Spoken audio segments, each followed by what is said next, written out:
Kelci. All right, girlfriend, let's dive in. Can you share where you're from and what growing up was like for you? Oh my goodness. I am from a small island in North Washington called Fidalgo Island. And grew up, I grew up like on the island. I am Swinomish Native American, and my tribe resides on that island as well. We're a small Native American tribe. And my childhood, like, I think I had kind of a crazy childhood because we drove from when I was in elementary school, we would drive there every day from about an hour away. We didn't actually live there yet because my parents worked on the island, and so we were able to go to school, like elementary school on the island. And so yeah, we literally drove to and from our elementary school for an hour every day, Monday through Wow. Friday. Yeah, Wow. it was kind of crazy. Were you on another part of the island or did you also take No, we a live boat? on the main, quote unquote, mainland, just like Washington. Yeah. Wow. Okay, so Uh-huh. to the island, was there a A pathway bridge. or like a bridge? Yeah, okay, Hmm. okay. I was like, how did you get there? Yeah. No bridge. Yeah. The island that we eventually moved there, and my parents bought a piece of property, but so I don't know why they didn't move there in the first place, but they bought a piece of property like an hour away, built a house there, and so I think they probably wanted to get some juice out of the house before we just up and moved. But they didn't want us to go to that school district there because it was a little bit dodgy, and wasn't the best. And so they wanted us to go to the school district that was in Anacortes. Mhm. And that I'm like, where was I going with that? Oh yes. So the bridge. The bridge goes. We could get there easily with the bridge, but there's other islands in the surrounding, like hundreds of other islands that people either ferry to, or you have to take a private charter boat to get to Mhm. the islands. Like Oprah bought a house in one of the islands, Orcas Island. Hmm. Oh, She wow. lived in. Is this anywhere near the San Juan Islands? I'm trying That's to the remember San Juan my. Islands. Yeah. Oh, okay. I was like, Yeah. I'm thinking geography wise. Like Yeah. It's the San Juan Islands. wow. Okay, that place Uh-huh. is beautiful. Wow. Uh-huh. Yeah, I but that feel is very awesome. lucky. Yeah, that is a interesting. Okay. All right. So Mhm. those fond memories of the long trek Yeah. every day.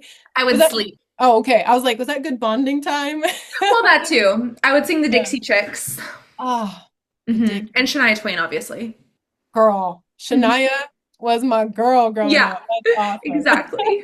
I love that. Okay, cool. And so once you like moved on through Mhm. school, did you, when you got to high school or in college, what did that look like? I played sports. I was in athletics, and then I also was into horses. So a lot more so in elementary school and middle school. I was into horses, and I was showing horses in high school because athletics gets a lot more competitive. You kind of have to pick and choose, and I was very much so the outsider, like out here in cowgirl boots and riding horses and going and showing on the weekends. And so I felt a little bit alienated and isolated from what normal people were doing, and they were playing sports, you know? And so I started feeling like I was isolating myself because I wasn't doing what everybody else was doing. And so that's one of the things that I'm like, I'm really sad that I gave that up because of how I felt. Yeah. And so, anyways, I did give that up. I still had my horse. My parents built a riding facility and a horse stable once we moved to Anacortes. So we had that on on our own property. And I just didn't do it. Like I wasn't interested. I thought it was Mm. cool that I had a horse, but I didn't ride him. My mom started giving lessons on him. And so, yeah, I just dove all into sports and athletics. I played softball and basketball, and it was really challenging time for me because I felt like I tried really, really hard, and the politics of sports and like coaching and stuff got the best of me. And no matter how hard I tried, it just like never panned out for me. Like I gave it so much effort to the point where I was on a select softball team and I was driving like 2 hours, if you're familiar with Washington, but like I drove from Anacortes to not Tacoma, in between Tacoma and Seattle. Jiminy Christmas. What is in that area? There's not, oh my What is that gosh. called? What is that called? That's gonna Well, drive me Kent, crazy. I mean, there's so many like sub areas, but Kent comes to mind. I don't know, was that Oh Junction? yeah, I think it was like in Kent area. Okay. But like I think maybe even further. Okay. Olympia? No, that's That's past. further. Yeah. Yeah. Well, regardless, I was Hmm. driving like 2.5 hours to go to softball practice for a Jeez. 5 hour practice on a Saturday and Sunday. And Sunday was my only off day because on Saturday for high school sports, we had practice or we had games. Hmm. So on Sunday, I was driving 2.5 hours to go to practice, practicing for 5 hours and driving back. And then on Wednesdays, I would have practice and then I would drive like an hour to go to pitching lessons Mm. and an hour back. And that was after softball practice. So I wouldn't get home until like 10 p.m. Wow. So I just I did give it my all and it still felt like it wasn't enough. And so that was really like sad and hard for me. But I think that gave me like the drive and like I'm just gonna go all in and give it my all that I Mm. still have today. I'm like, nothing's gonna stop me. I'm still gonna freaking go for it. You can't Mm. tell me. Yeah, that's oh girl, I was like, this, you're an entrepreneur, you're a Yeah. trailblazer, which I'm so excited to talk about that. But I was like, I could see some like, grit being built in you in this time, Yeah, that mindset. And man, totally. so I love that. I love that. That's also, I just have to say really fast, did you do 4-H with your horses or your horse? Yes, I did, and then I got kind of bored Mm. because it was like Western. I Mm. rode Western, Okay. and I did the fair and like all of the Mm. 4-H stuff, and then I stopped doing 4-H probably sixth, like elementary school, because then I was like, I want to do more exciting stuff, and so I got into something called reining, Mm. and reining is like way more fun. You have to memorize a pattern, you have to have a lot more control of your horse Mm. and do just like different maneuvers, and Mm. you get to go fast, which I Mm. really liked. Ooh. Like Keeping. Western pleasure was always like just about like walk, trot, lope, and it's just like how pleasurable like you can make it look, and I'm like, nah, Ah. let's get to it. Yeah, give me the rush. Give me the Yeah. adrenaline. Oh Yeah, my God, exactly. that's so funny. Well, I just have to say we have some things in common in our childhood because so I did 4-H, but I did it with my dog. Okay. I Oh. was not as cool to do it with my horse. We had horses. Uh-huh. I don't remember exactly why it ended up that way. I think it was timing. But then I played softball, basketball, and some other stuff. Oh my Yeah. gosh. So I picked the What horse. position? Softball, I was, oh gosh, at that time, catcher and shortstop. And then in college, I was outfield Okay. and short and third. So, but anyways, I was like, girl, we got some overlap. That's That's funny. funny. Oh Yeah. my gosh. And I played in Yeah. college too. Oh, fun. Okay. Where'd you go to Yeah. college at? I went everywhere. Yeah. Where didn't I go to college? Seriously. I started out at Seattle University for 1 quarter, and then I Okay. learned that I hated living in the city. Or maybe I was just homesick because it was my first quarter of college, but I was like, no, this isn't for me. And so I moved back home and I went to a community college for the rest of my freshman year of college, and I played softball at the community college. Mm. Then I went to Eastern Washington University for a whole year to get my life together and be like, what am I going to do? Because I didn't like living at home at Mm. all. I didn't Mm. like it, just felt like the people there were like a limiting mindset, you know? They were like they were holding me back for not like living my dreams because they just didn't want to go see the world. Mm. Totally you get know, it. you Yeah. know? And so I was like, I gotta get out of here. Yeah. And so I went to a college, figured out my shit, and can I swear? Oh yeah, you're good. Okay. You're good. I got my life figured out, and then I went to Chapman University in Southern California, Mm, where that's where I finished out my final 2 years of school. okay. And that's where I played softball. Okay. Yeah. Okay. And what position were you in softball? Pitcher? Pitcher and then Okay. outfield. Oh, cool. Yeah. Mad respect for pitchers. All y'all listening, when you're a softball pitcher growing up, especially playing like select or at elite, it's a different beast. Like that is a position that, I mean, I was a catcher for a lot of my career, so I was Yeah. there with the pitcher, and We like would you have put been in, besties. yeah, literally, you put in so many extra reps that most just simply don't, just to even like, Uh-huh. yeah, so major, major respect. What did you study in school? I studied business, Okay. and then there was this specialty degree like that they had created at Chapman University called Strategic and Corporate Communication. Mm, And so there's obviously like the communications major, which is whatever, but it was like the business side of communication.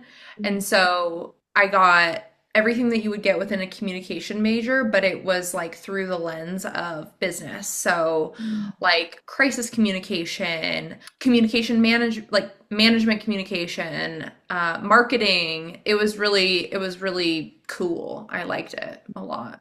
That Mhm. sounds cool. Sounds like a Mhm. fun degree. Yeah. Yeah. Wow. Okay. And then after college, did Mhm. you start your own business right away? Did you work for someone else? What did that look like?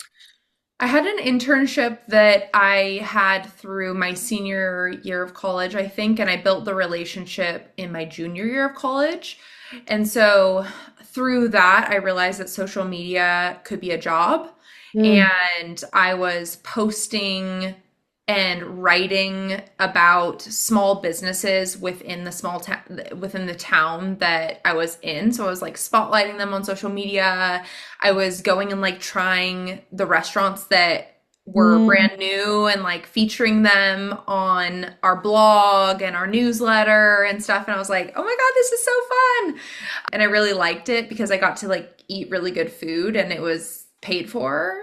Shut Like, and that up. was my job. I was like, heck yeah. Yeah. Love Um, it. yeah, so that was super cool. And then during my senior year, like my dream was to work for Nordstrom. I love Nordstrom and Mhm. being from Washington as well. I just am obsessed with their what they do. Mm, And so I applied for this intern management, what is it called? Management internship or something. And I went through the entire process. I got an interview. I flew to Seattle and I was getting interviewed for Store One, like their very first store to ever exist in downtown Seattle, which was also like that's one of the top locations that people want. mm, Um, and I am like terrified of interviews mm. typically at that time in my life. And I went in there with like such utter confidence. I don't know what was and I got it. I got the thing. But then that internship ended up being like the worst thing ever. And I absolutely hated it. When I ended that internship, the manager who was overseeing me told me that he's never had a lazier intern in his life. And I'm like, do you know me? Are you lazy? What? I don't know that I've ever been called lazy in my entire life. Like Yeah, okay. That's it was wild. I was like, are we assessing the same person here? Because at the end you kind of like do a reflection and like debrief about your internship. And yeah, we got in like a screaming match. I was so mad. Not screaming, but very heated argument and debate. And I reported him to HR. So I was so mad. wow. Uh, so that was terrible. And then I was like, wow, I do not want to work at Nordstrom.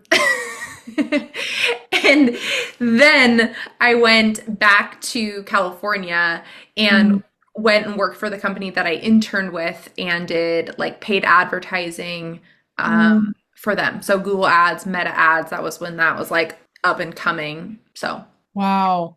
Well, golly, sorry you had that experience. You're like, get out. I'm upset with this guy and I don't even know him. I'm like, Yeah. first off, do you know Kelci? This girl's a hustler, Yeah. Wow. So, but I love that you redirected yourself and you're like, you know Mhm. what? Like from what I'm hearing of your story so far is that you are such a values-driven person. You know what you want. And when it doesn't, and I think so many people don't have that courage to Mhm. change courses, right? To say, no, this isn't the place. And they maybe please people or they sacrifice their dreams. And girlfriend, that is not like you're like, no, I'm gonna find a way Yeah, and go where I can bloom, totally. And I just think so many people hold themselves back. So good on you for that. And Thank you. yeah, yeah. And so I'm really curious, like all this time, had you had the desire to work for yourself and like was it stirring underneath to build what you've built now, or did that come as you went and like worked so hard for other people and you're like, wait a second, you know? Yeah, I think I always I mean, my family would tell you that if they tell me to do something, I'm going to do the exact opposite. Like I hate when people tell me what to do and I hate being Mm, controlled. So I think that that part of me probably really prevents me. I'm like not employable, you know? Like oh, I'm gonna I will do what you tell me to do, but like I'm gonna put my own creative flair on it, you know? mm-hmm. And because I think it's better. It's better that way. Um, I love it. so yeah, I think from that perspective, like maybe that's why my manager at Nordstrom didn't like me because I don't know. I don't know. I listened there because I had no idea what I was doing. I didn't know retail at all. So I did listen to what he told me to do. But that's besides the point.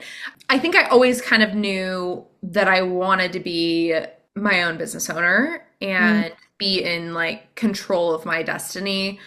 One of my high school senior projects, I like interviewed my mom's best friend who owned a salon, and I thought that I was gonna oh, like take my creative side of things and like paint hair and just like mm, make people feel beautiful and stuff. And I was really interested in that for some time. But then through like my internship of realizing that social media could be a thing and growing up in the age of Instagram and Facebook, and I used to spend hours coding my MySpace and like making it cool with glitter letters and custom code. And then as I started like my first few jobs like after college, I realized that this could be something that I offered people because I genuinely like loved it and enjoyed it.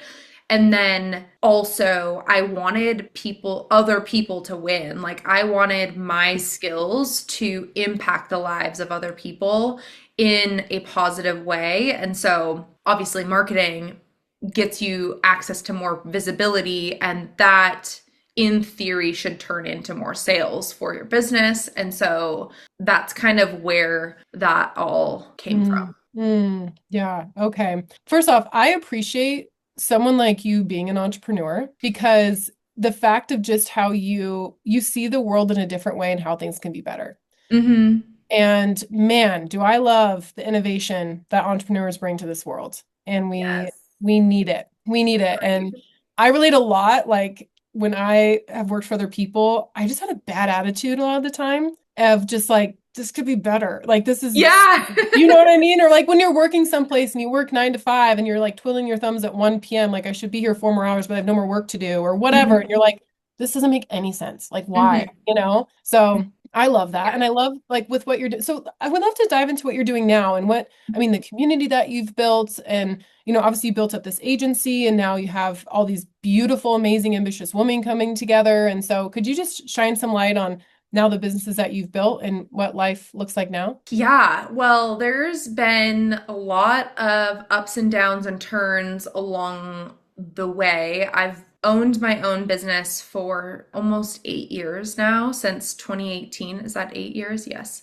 Mm. almost eight. And so I started out doing marketing and I would do anything for anybody. I was a yes woman. Like I did graphic design, I did paid advertising, I did print materials, I did social media, I created websites, Mm. and that allowed me to hone in on what I really enjoyed Mm.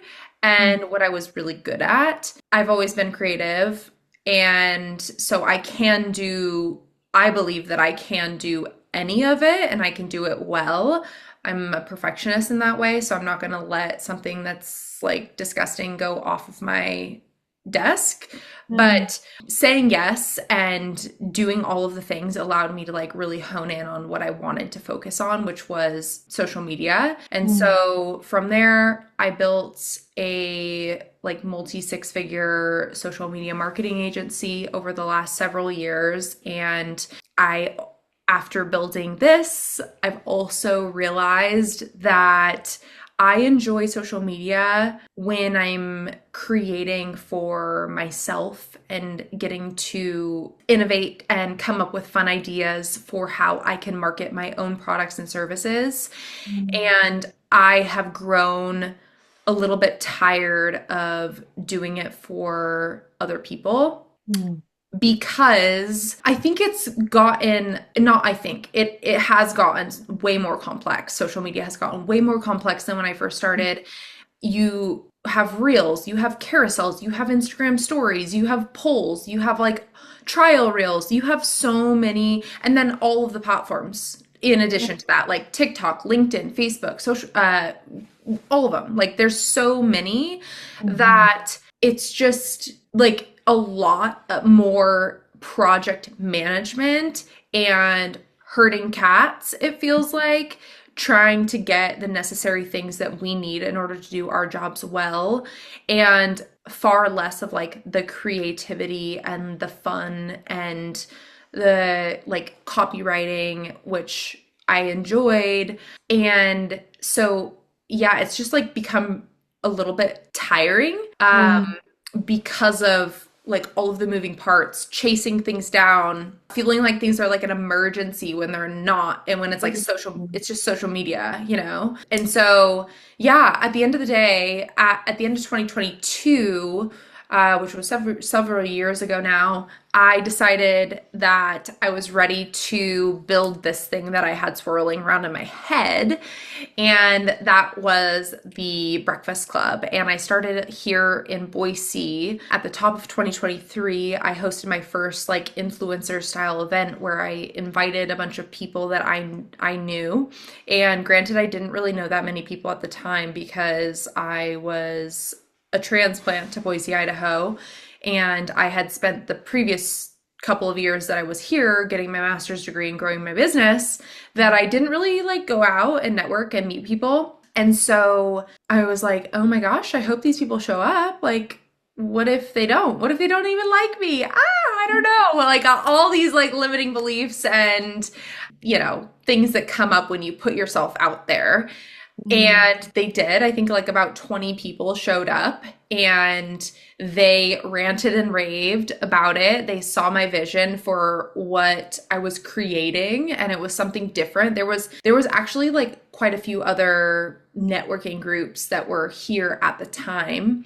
And I was like, you know what? No, like I'm not going to let that hold me back either because Mhm. I know that what I'm building is different and I Mhm. think it's going to stick. And it did. Like our first event that was ever ticketed sold out in 2 days. We've continued to just like continue to grow and grow and grow. We have 70 members now here in Boise and like across the country.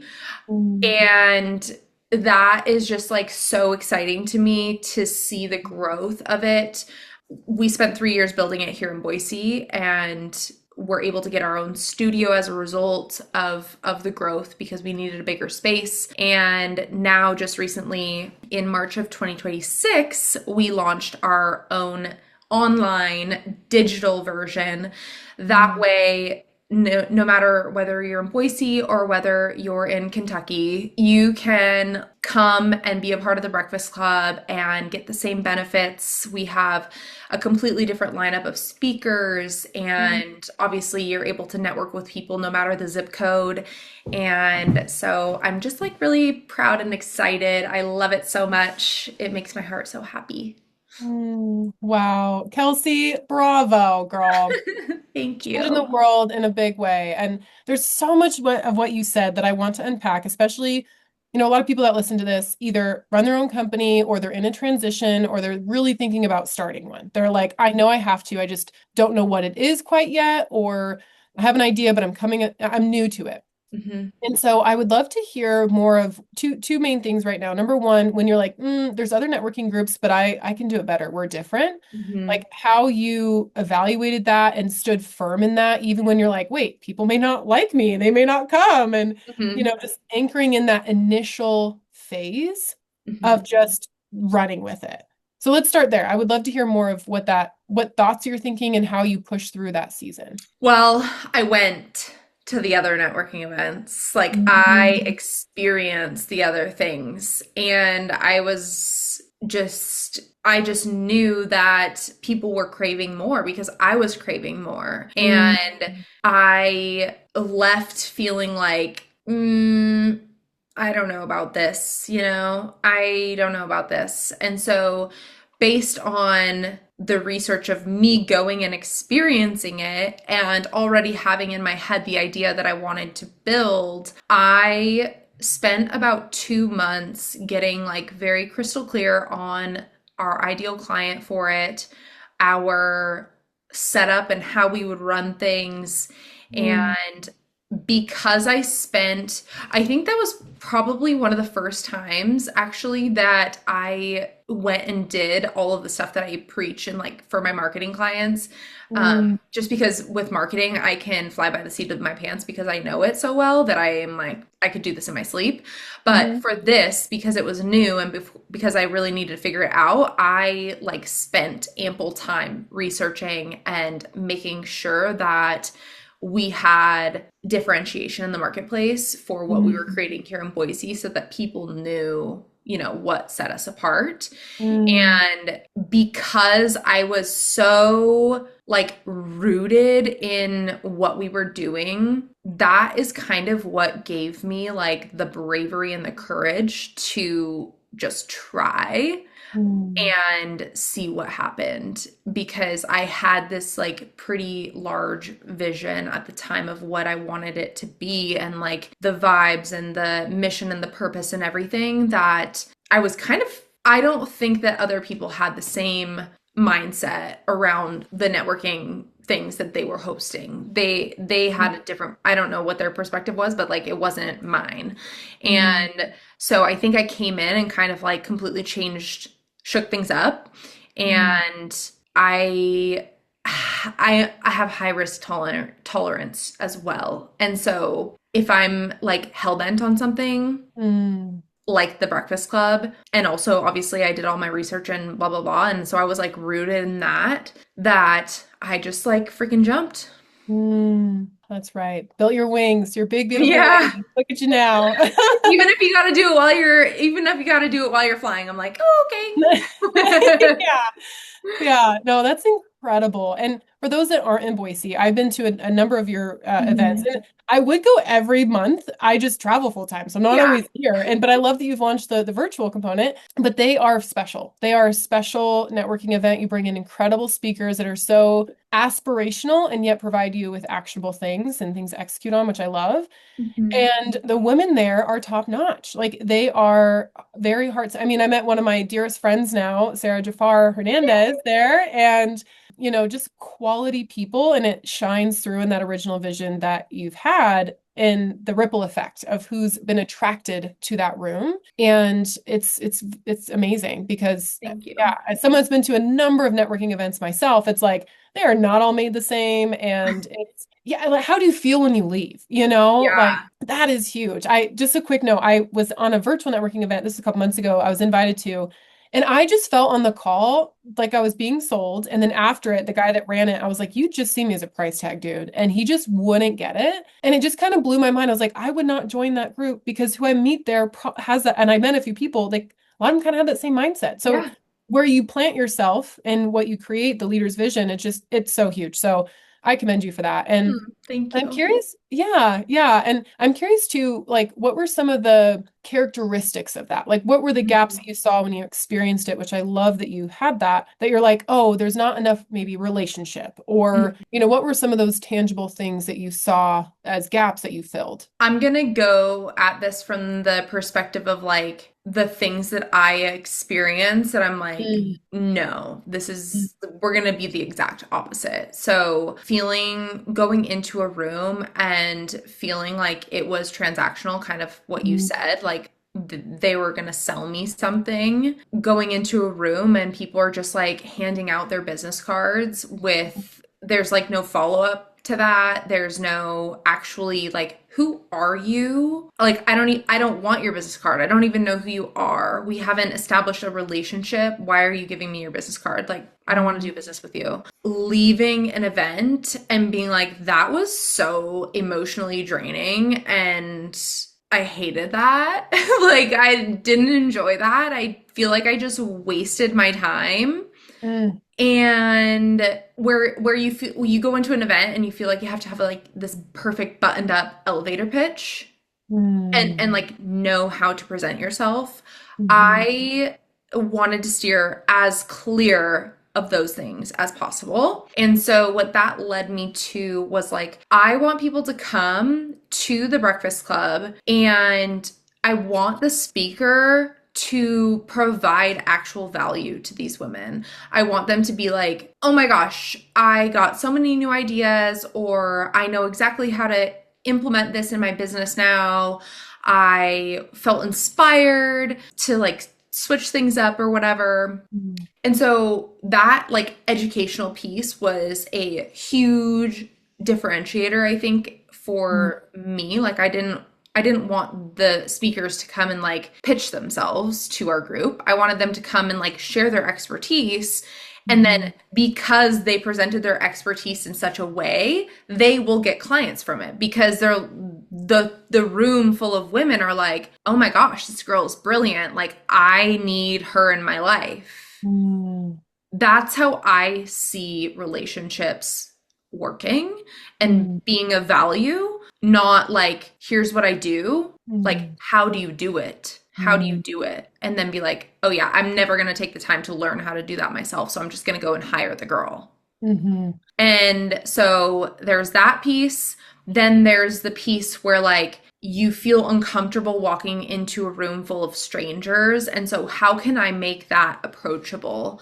mm, And I think that probably all of us listening have maybe felt that way of like you're standing in the corner awkwardly because you don't know anybody and you feel like all these people have kind of already met each other and they're mm, all circled up in these groups. And how do you go and insert yourself into those circles? It mhm, feels uncomfortable, like trying to figure out where to sit in a middle school cafeteria. Yeah, I didn't want that. I wanted to like pair people up and then mhm, give them questions that they could talk about so that they didn't feel like, what are we supposed to talk about here? Like, how am I supposed mm, to present myself to you?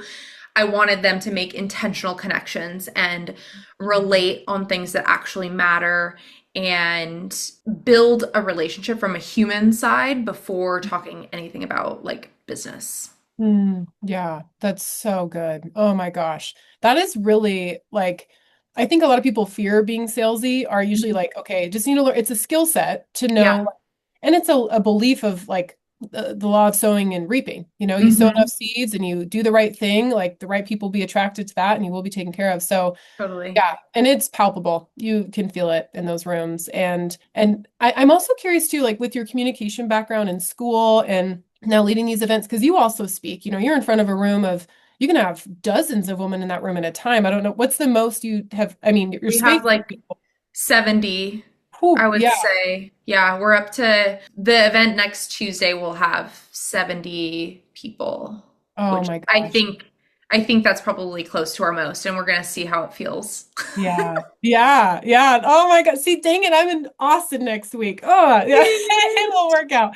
But no, anyways, I'm curious what you found in growing a community like that and building that, navigating first is on the outward side, like so client facing, right? Members facing, if there's any misunderstanding in communication, because that's a lot of what business is. It's like getting people through the door, but then keeping them there and the community to stay there, the culture. So I'm curious how you've been able to apply that communication to have such a strong culture in that room with 70 women.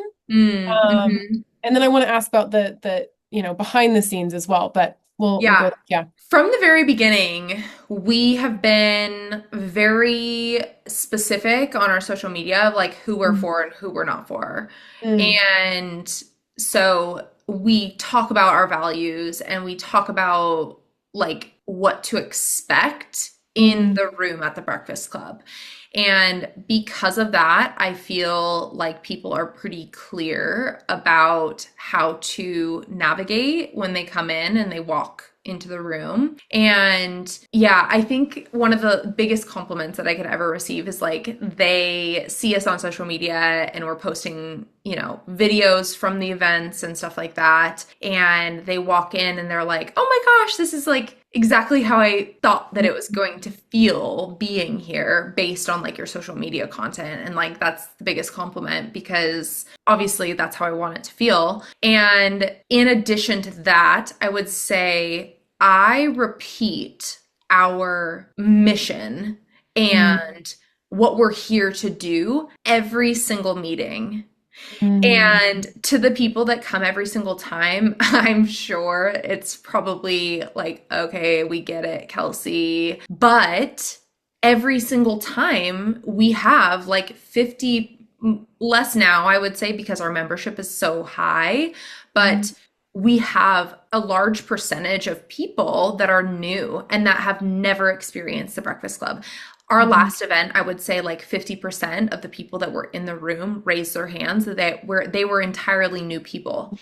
And so if I do not say we don't pass out business cards here. This isn't the place where you like build transactional relationships. This is the place where you get to know the human behind the business first and foremost. And this is where we connect on Instagram so that you can maintain the relationship after you leave these doors. And so it's repetitive mm, and I know the rule of seven marketing. mm, I'm sure it's much more than that now, but your people have to experience your message like seven plus times in order for it to resonate and be adopted. And so, yeah, I just like freaking drill the point home, not only on social media, but the message is there's a through line even at the event mm, about what we're all for, what we mm, do. mm. That's so good. Great leadership. I love it. So thank you.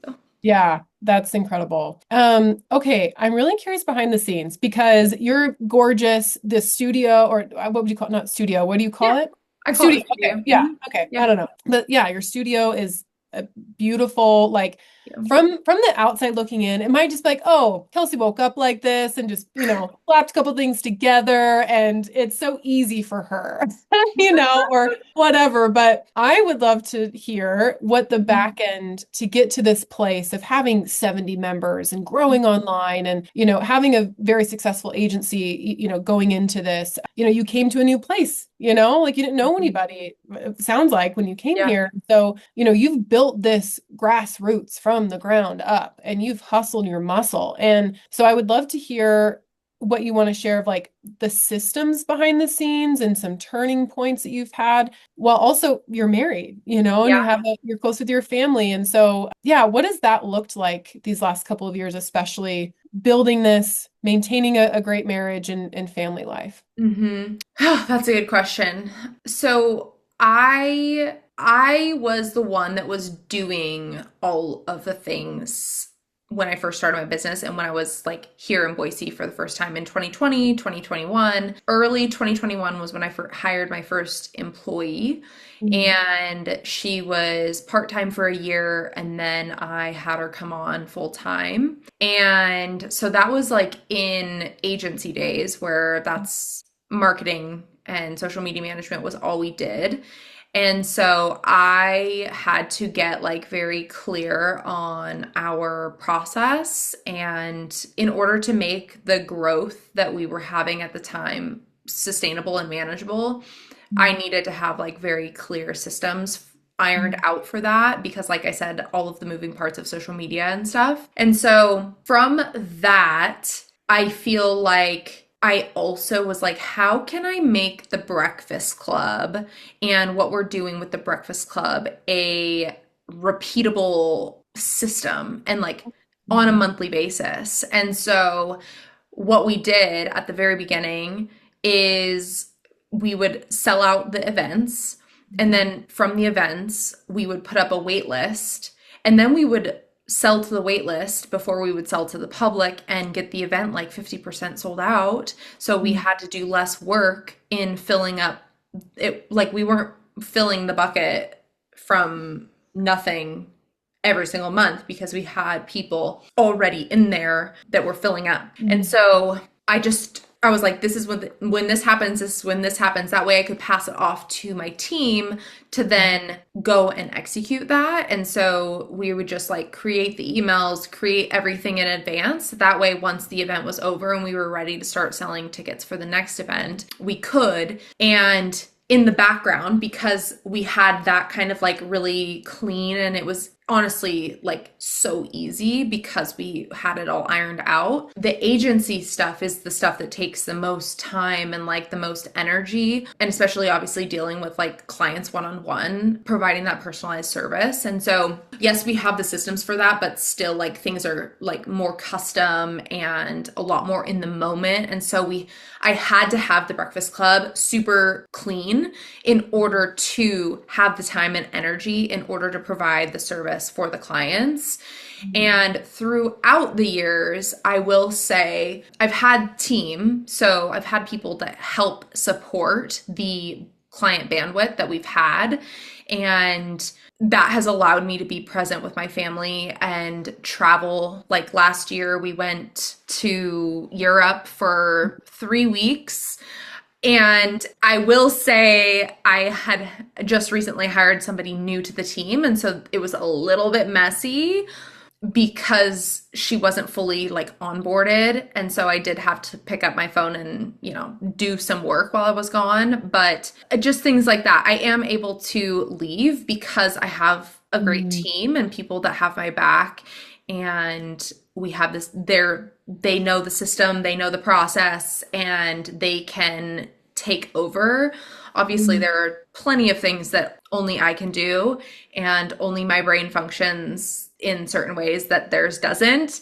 But yeah, I think it's definitely not always clean. It's definitely not always like we have our shit figured out. Sometimes it's a work in progress. Oftentimes it's a work in progress, but we do the best with what we have. Yes. Oh my gosh. Well, kudos to you, because to have an agency, build a team, and build a community, Mhm. like that is multiple wheels spinning, but to be able to create enough strength in that team and the systems to, yeah, go to Europe for 3 weeks, I'm pending the new hire, Yeah. and just being able to be in Europe like that's so it's so many people dream about, right? I Mhm. want that, but they're not willing or don't know what the price is for that prize. So Mm. that's really, really good. I'm also curious. Okay, man, I have so many questions for you, Kelci. I love it.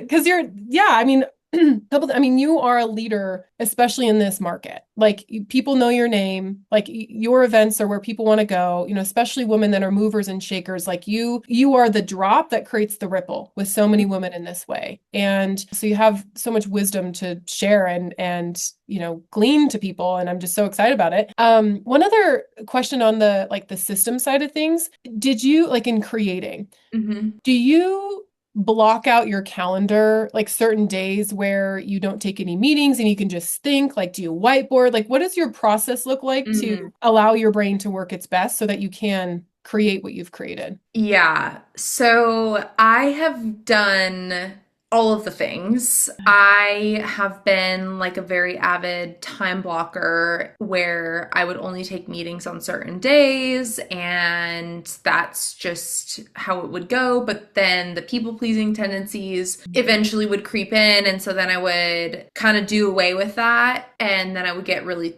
burnt out because I wasn't following my system for myself. And Mm. so it's been an evolution, to say the least, to figure out like what really works the best for me. And one of my favorite things to do is I'm a manifesting generator for human design, and I take like all of this information that I know about myself and how I work. I also, you're probably listening to this conversation and be like, oh my gosh, this girl has ADHD. She's like all over the place. Yes, I think I have ADHD. It's undiagnosed, but you know. And so I talk with ChatGPT, Claude, whatever. And I'm like, okay, based on all of these things that I know about myself, Mm. what is the best way to calendar all of the things that I have going on? I will tell it like where I feel like I'm being a bottleneck for my own productivity. And I have it help me figure out what I should be doing. And one of my most recent things that I've really been loving, because earlier this year I got into like a not a good flow of my calendar where I'm like, oh yeah, sure, I'll take that meeting, whatever. And that is not good for me. And so Tuesdays and Thursdays are my call day, my outward day, where I take client meetings or anything that I have to do. Monday, Wednesday, Friday are theoretically internal days and potentially client work day where I work on client content or whatever the tasks that I need to do. And so I'm not getting distracted by calls, and I'm not having like 1 hour in between calls and being like, oh, my mind works in a way where if I have a call at like 1, Mm. I start the day and I'm like, I can't finish any of these things before then. And so then I just like distract myself until 1 p.m. and then I'm like, oh my God, I didn't do anything. So that's why I can't have anything else on call days. I'm just like gonna do calls, I'm gonna do whatever, and then random tasks in between, and I'm gonna call that a good day. So I have to have free days of like nothing on my calendar. That way I can put the things that I really need to do, my priorities, in that time and get them done and feel like I'm ending the week on a good note. And so I've been using my iPad and I have a digital calendar set up, and on a Sunday I will sit down for about an hour and figure out like what are my priorities? Is there anything left over from last week that I need to get done?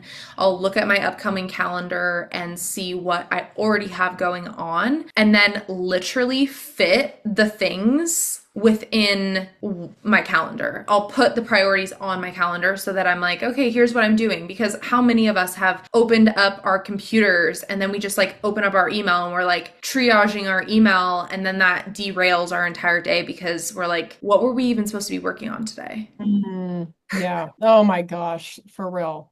Yeah. So yeah, I've had way too many of those days, and I'm like trying to take control. Mm. You know, I appreciate your transparency there because I feel that Yeah. so much. And it's just like, yeah, when you're a creator and an entrepreneur and you're like creating things for the world, like you need Mhm. that space, but it's so easy to blur the lines at times or like, oh, it's not a big deal, or just, I so get it. I so get Yeah, it. So thank you because that's something I ebb and flow on myself. it's hard. Yeah. Yeah. So, okay, I could keep talking to you forever. We'll have to have you back on in the future and Yes. continue to hear from your wisdom. But a couple other questions, and then I would love to ask you what I ask every guest on the show.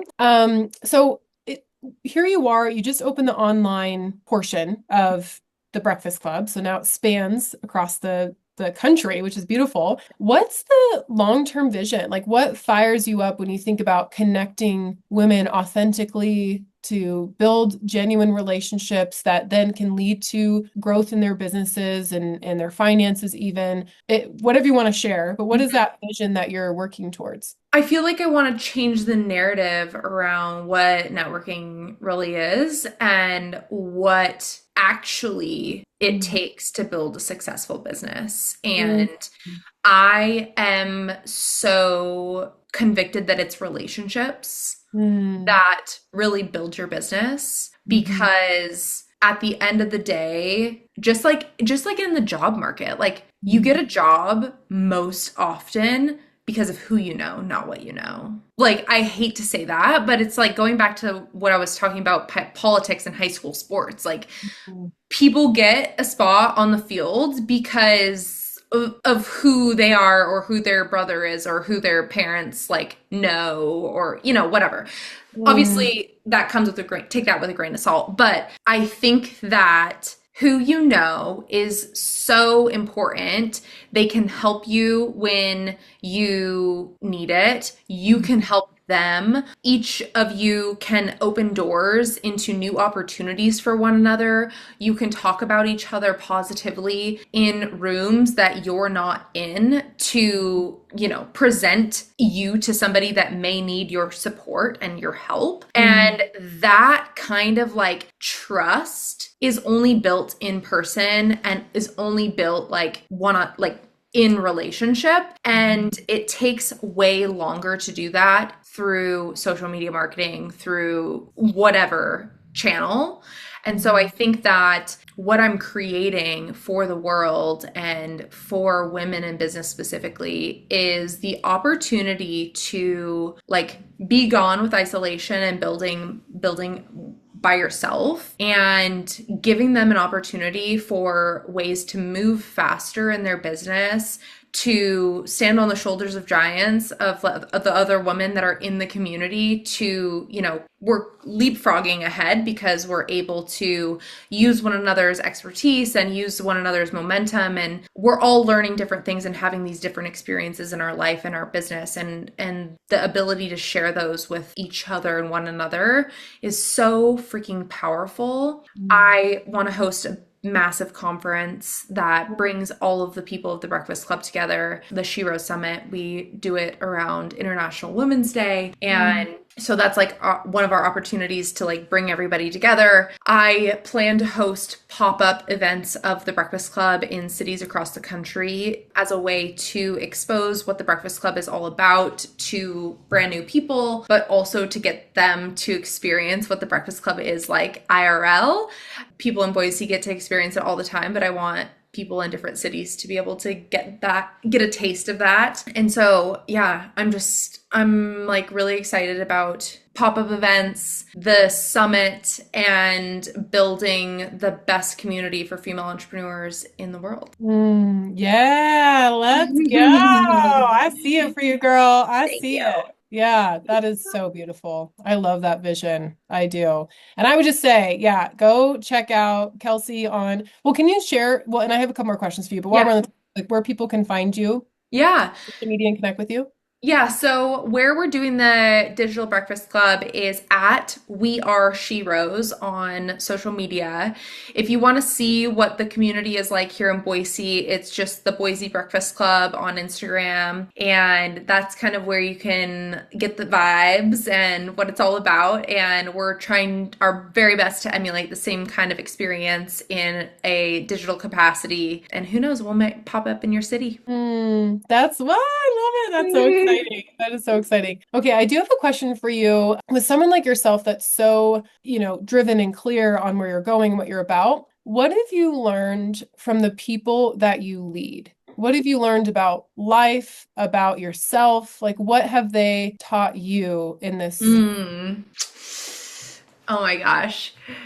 I think for a while of building the Breakfast Club, I didn't want to get too close to the people because I didn't want them to, I guess maybe like see me differently, or I was just very tentative to build relationships, like friendships with people who are paying me for the service of hosting community. But one of the main things that I've really learned and loved is letting my guard down a little bit more and trusting that these women will have my back and that they're not going to see me differently if I like share the mess of, life and business and all that stuff. And it just makes me relatable to them. And also I feel like how other women probably feel stepping into the room is like safe and held and just appreciated for who I am, regardless of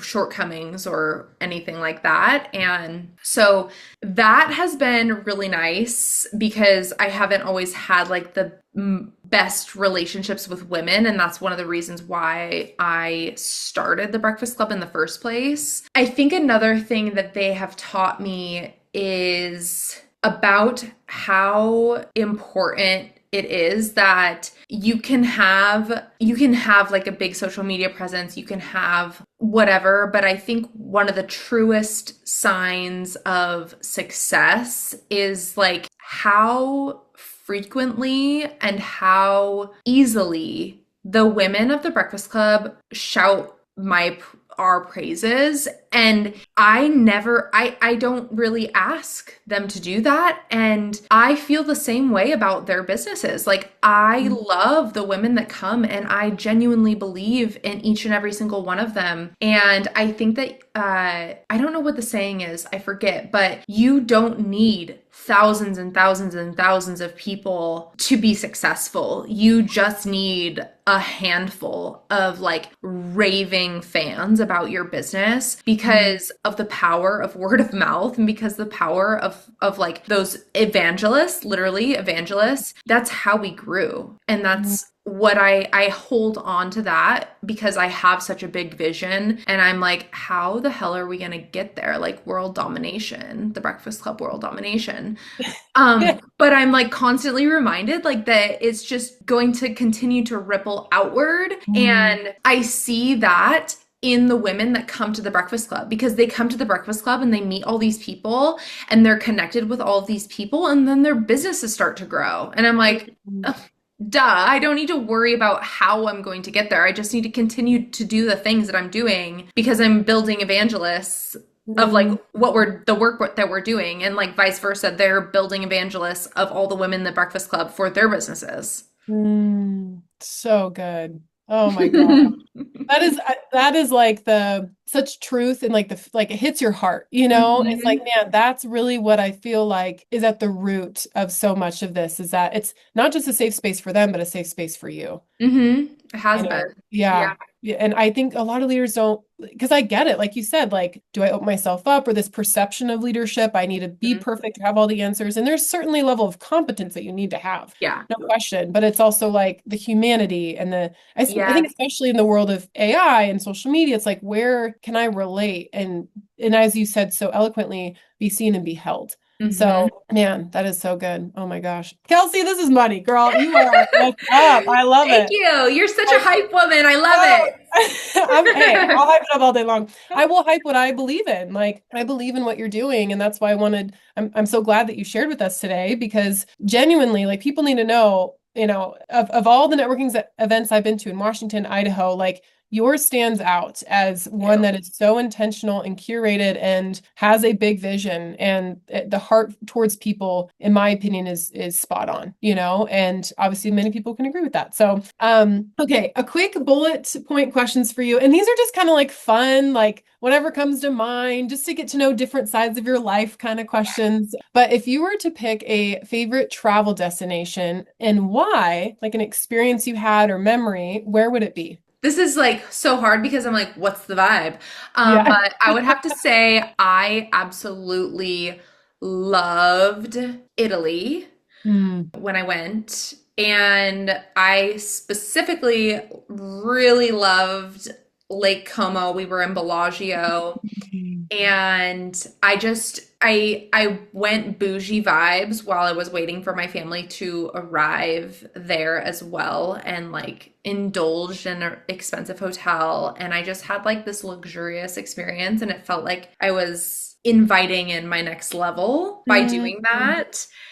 And the food was incredible. The wine was incredible. I walked around and just was like, this is the life, man. This is the life. Oh my gosh, that sounds, I need it. Inviting in my next level. I love that. Yeah. That's good. That's good. I know it's an impossible question. You're like, what? So many Yeah. places. You answered it I love really traveling. well. You answered it really well. Okay, do you have a like top couple of favorite books that come to mind that have really impacted you or podcasts that you listen to?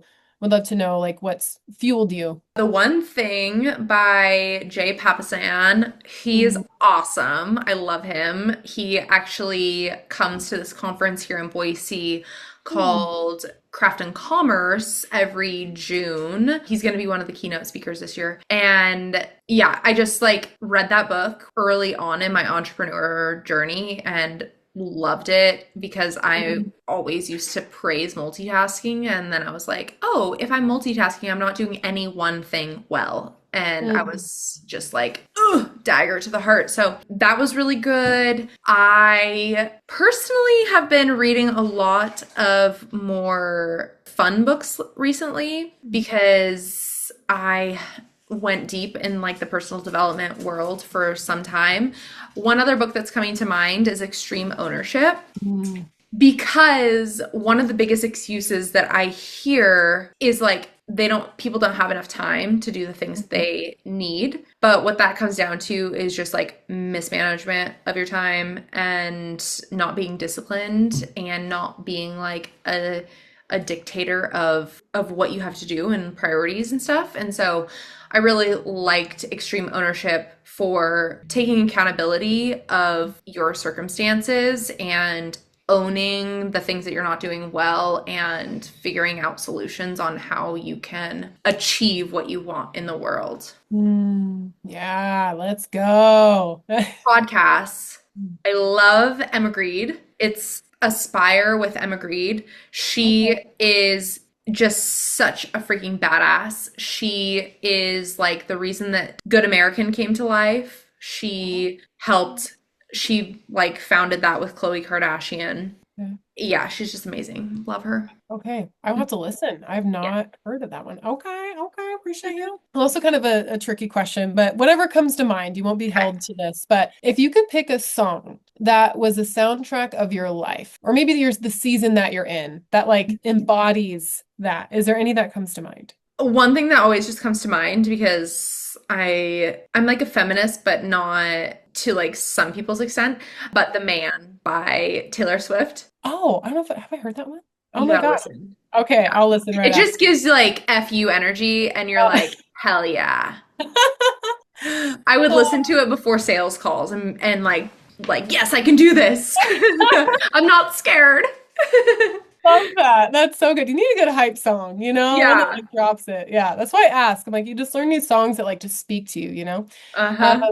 do you have a time, especially in the community, that you've like laughed so hard that you cried, or is just like a highlight moment of just like laughter, like you and people were laughing, or you're just laughing that just like brings you so much joy to think about? Well, it's not like with the whole entire community, but it's with a friendship that I've created from the community and that like I've gotten to like become a real good friend with.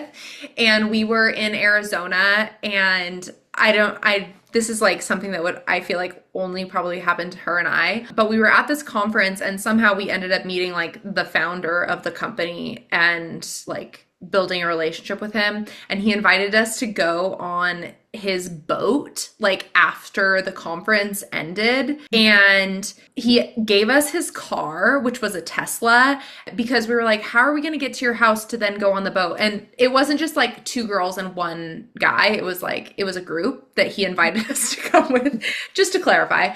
And we were driving, it was a Tesla, we were driving the car and he was like, try out the self-driving feature, like it's awesome and stuff. And so we did, and oh God, it yelled at us and like slammed on the brakes. And it was just hilarious. And then Franny, was driving the car and she couldn't turn back on the self-driving feature. Like it completely cut her off. We were just trying to get to a Starbucks, like, come on, and it cut us off. And oh my gosh, it was like iconic and it will go down in my memory book forever. Oh my gosh. Yeah, What? we That lost it. And we were so late because it was like rerouting us because it was self-driving and we couldn't find the Starbucks. And oh no. yeah, it was just hilarious. Oh my gosh. What is We happening? peed our pants. We're like, oh, wait, we don't want a self-driving car. We want to be able to command our own Yeah. journey. Oh my gosh, that's so funny. I love it. I love this. I love this insight into your life. Okay, final question, and this one's a little deeper. So, if you were to imagine that you had a stage and you're giving a speech, and the entire world was the audience. So everyone was there, and you could share a message for them that you would want to give the most impact. People are inspired. It's life-changing. What would your message be? I think it would have to come down to something along the lines that, and I could take my own advice here, but don't let the opinions of others dictate how you move through the world, because everyone's always going to have an opinion. You're always going to be hated by somebody, and you cannot let that deter you and stop you from going after what it is that you really, truly want out of life. Don't let what other people have to say determine what you do. If I would have done that, like, I would not have created this life that I have now. And I think too many people like let other people's feelings determine and dictate what they do. And no more of that. No more of that. Girl, Kelci, you are fire. You are money, girlfriend. You were a Seriously. great interviewer. Oh, thanks. I appreciate that. Well, I want to know more of your story. I was like, you just have, yeah, you're easy to ask questions to. Thank you. So, yeah. And I would just say, everyone, obviously go follow her, go to the Breakfast Club, go to We Are Sheroes, check it out. You will not be sorry. And share it with your friends. Share it with your friends. This is so good. A movement in the making, a movement that's happening and just growing. Yes. Yes. So thank you so much for your time. And yeah, more to come in the future. Appreciate Thank you for having me. Yeah. It's been a pleasure. Yes, I love it. All right. Bye, everyone.